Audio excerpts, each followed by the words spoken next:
Good morning friends, Vande Mataram. मैं नीलेश माली sir आप सभी का इस वीडियो में स्वागत करता हूँ और मेरे इस यूट्यूब चैनल्स में। So friends, in the previous lectures we were discuss about our last topic process of globalisation in India. India के अंदर जो भी ग्लोबलाइजेशन है वो ग्लोबलाइजेशन की जो प्रोसीजर है वो क्या है उसके बारे में हमने देखा था। Now friends, today we will start our next topics is a foreign investment in India. Bharat के अंदर जो भी फॉरेन इन्वेस्टमेंट किया जाता है वो फॉरेन इन्वेस्टमेंट किस तरह से होता है और क्या कारणों से होता है वो देख लेते हैं। So foreign investment become an important components of the process of globalisation. Globalisation की जो भी प्रोसेस है उस प्रोसेस में अगर आप देखोगे तो फॉरेन इन्वेस्टमेंट जो है वो फॉरेन इन्वेस्टमेंट एक इम्पोर्टेंस कंपोनेंट्स जो है एक बहुत ही महत्वपूर्ण जो घटक है या कदम है वो माना जाता है under a relatively close and controlled economics. और साथ ही साथ अगर देखा जाए तो जो रिलेटिवली क्लोज थे या जो पहले सरकार के देश के हाथ में थे या फिर जो कंट्रोल्ड इकोनॉमी थी, जो नियंत्रित अर्थव्यवस्था थी, वो excessive foreign exchange need of Indian economic. तो जो इंडियन इकोनॉमिक है वो इंडियन इकोनॉमिक के लिए जो भी एक्सेसिव फॉरेन एक्सचेंज वो एक्सेसिव फॉरेन एक्सचेंज की ज़रूरत भी थी फॉर पर्पस ऑफ इन्वेस्टमेंट्स। और ये भी किसके लिए? तो जो इन्वेस्टमेंट था वो इन्वेस्टमेंट्स के लिए, इंपोर्ट्स के लिए and essential goods and service, मतलब कि जो भी आवश्यक चीज़ वस्तुएं थी उन चीज़ वस्तुओं के लिए। Technology imports assets are were made by borrowing forms. और ये सब जो है वो सब किस फॉर्म में मिलने वाले थे? जो भी बोरोविंग फंड्स है वो बोरोविंग फंड्स में मिलने वाले थे। International organisation and foreign exchange and foreign government. तो जो इंटरनेशनल एक्सचेंज है वो इंटरनेशनल एक्सचेंज के द्वारा, international organisation and foreign government, तो जो अंतर्राष्ट्रीय कुछ संस्था थी या जो विदेशी संस्था थी उनके द्वारा, या फिर जो फॉरेन गवर्नमेंट है या जो विदेश की जो भी सरकार है उसके द्वारा। As there were several control on foreign investment.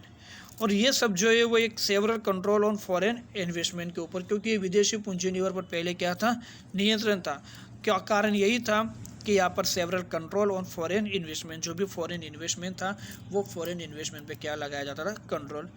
We had to buy more goods and technology from abroad for which we need foreign exchange.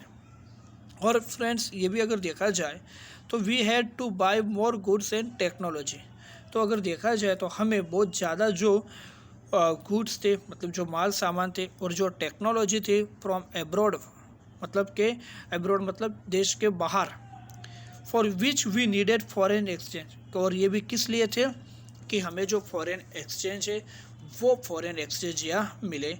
After 1991 के बाद अगर देखोगे, India allowed direct investment in certain areas in increase proportions. 1991 के बाद सरकार ने कुछ आर्थिक कानूनों में, इकोनॉमिकली लॉ में जो परिवर्तन किया, इसके कारण अगर देखोगे तो जो भी इन्वेस्टमेंट है, डायरेक्ट इन्वेस्टमेंट, फॉरेन इन्वेस्टमेंट जो है वो इंडिया के अंदर होने लगा।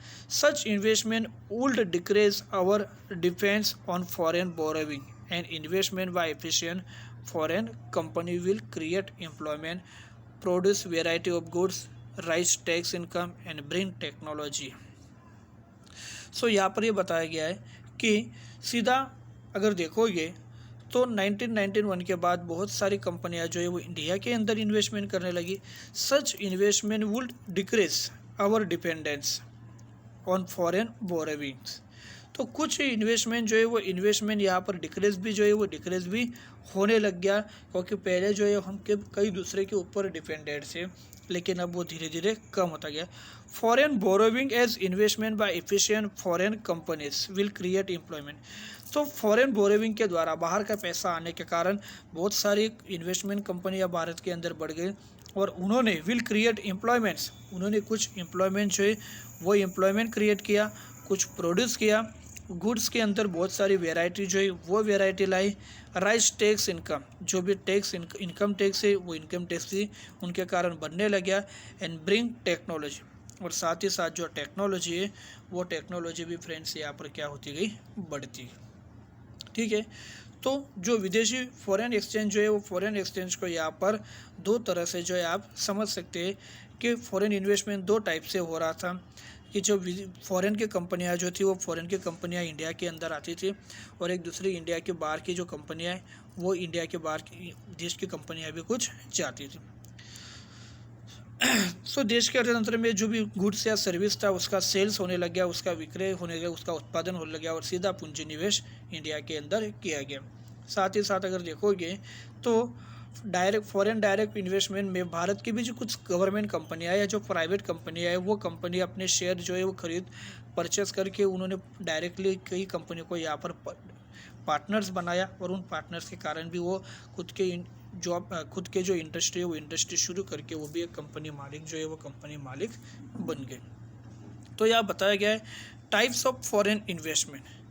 फॉरेन इन्वेस्टमेंट जो है वो फॉरेन इन्वेस्टमेंट के टाइप्स कितने हैं जो इन्वेस्टमेंट किया जाता है बाहर की कंपनियों के द्वारा, तो फॉरेन इन्वेस्टमेंट जो है उसके प्रकार कितने हैं। तो यहाँ पर बताया गया है फॉरेन इंस्टीट्यूशनल इन्वेस्टमेंट्स और फॉरेन डायरेक्ट इन्वेस्टमेंट। तो पहला जो इन्वेस्टमेंट है वो इन्वेस्टमेंट कैसा है, इंस्टीट्यूशनल इन्वेस्टमेंट, और दूसरा जो इन्वेस्टमेंट है वो कैसा है, फॉरेन डायरेक्ट इन्वेस्टमेंट। ठीक है, तो फॉरेन इन्वेस्टमेंट इन इंडिया में हमने यही देखा कि ग्लोबलाइजेशन के कारण बहुत सारी कंपनियां जो है वो इंडिया के अंदर आने लग गई, अपना बिजनेस जो है वो बिजनेस शुरू करने लग गई और इंडिया के साथ साथ दूसरे देशों में भी उन्होंने अपना इन्वेस्टमेंट जो है वो इन्वेस्टमेंट शुरू कर लिया। लेकिन एक बात ये भी है कि इंडिया के अंदर भी बहुत सारी कंपनियां जो है वो कंपनियां आने लगी। तो टाइप्स ऑफ फॉरेन इन्वेस्टमेंट जो है वो क्या है, तो वो देख लो, फॉरेन इंस्टीट्यूशनल इन्वेस्टमेंट और फॉरेन डायरेक्ट इन्वेस्टमेंट, मतलब विदेशी संस्था की जो पूंजी निवेश है वो, और दूसरा जो है वो है फॉरेन डायरेक्ट इन्वेस्टमेंट। फ्रेंड्स, दोनों टॉपिक के बारे में डिटेल में हम नेक्स्ट वीडियो में पढ़ेंगे।